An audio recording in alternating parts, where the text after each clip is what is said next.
Alhamdulillahi Rabbil Alamin. Wassalatu wassalamu ala nabiyyina Muhammad. Peu importe combien d'années tu vas vivre, peu importe ce que tu vas acquérir dans ce bas monde, un jour ou l'autre tu vas forcément partir. Allah Azza wa Jal dit dans le Saint-Coran: Kullu nafsin za'iqatul maut, thumma ilayna turja'un. Toute âme goûtera la mort. Ensuite, c'est vers nous que vous serez ramenés. Mais tu ne vas pas quitter ce bas monde les mains vides.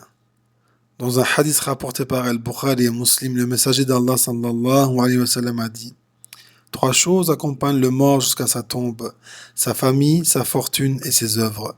Deux d'entre elles reviennent, tandis qu'une seule reste. Sa famille et sa fortune reviennent, et ses œuvres restent. C'est-à-dire que seules ses œuvres restent avec lui. Tu as bien entendu. En tout et pour tout, la seule chose qui va rester de toi, la seule chose que tu vas emporter avec toi une fois mort, ce sont tes œuvres. Cela veut dire que tu as intérêt à semer le plus possible de bonnes œuvres ici-bas, afin d'en récolter les fruits dans l'au-delà. La bonne nouvelle que j'ai à t'annoncer, c'est que nous allons entrer très prochainement dans une période qui est justement la période la plus propice au semage des bonnes œuvres. Dans un hadith rapporté par Al-Bukhari, le prophète sallallahu alayhi wa sallam a dit: Il n'y a pas de jour où l'œuvre pieuse est plus aimée auprès d'Allah que pendant ces 10 jours. Les compagnons dirent: Même pas le combat dans le sentier d'Allah? Il dit: Même pas le combat dans le sentier d'Allah, si ce n'est un homme qui est sorti avec sa propre personne et ses biens, puis qu'il ne revient avec rien de cela. C'est-à-dire qu'il y perd sa vie et sa fortune. Eh bien, ces 10 jours sont les premiers 10 jours du mois de Dhul Hijjah, qui est le mois du pèlerinage. Durant ces 10 jours, il est recommandé de multiplier les bonnes œuvres en général, mais il existe aussi des textes qui donnent des précisions sur des actes à faire en particulier, comme par exemple le pèlerinage, la Umrah, le jeûne, durant les 10 jours et surtout le 9e jour pour celui qui ne fait pas le Hajj.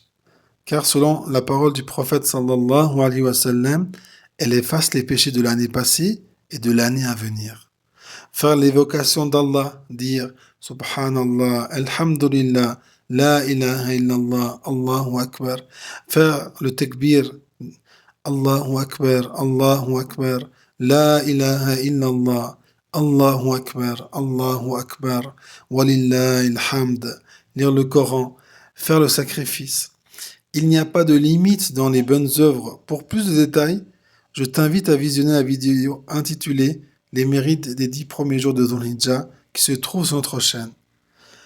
Ce que tu dois retenir, c'est que l'accomplissement des bonnes œuvres durant ces 10 jours soit une occasion de renouer ta relation avec Allah, avec un retour sincère et un repentir sincère, en abandonnant les péchés, en t'éloignant des interdits et en appliquant sa religion. Ainsi, tu peux espérer obtenir le succès dans ce bas monde et dans l'au-delà. الدين النصيحة قلنا لمن قال لله ولكتابه ولرسوله ولأئمة المسلمين وعامتهم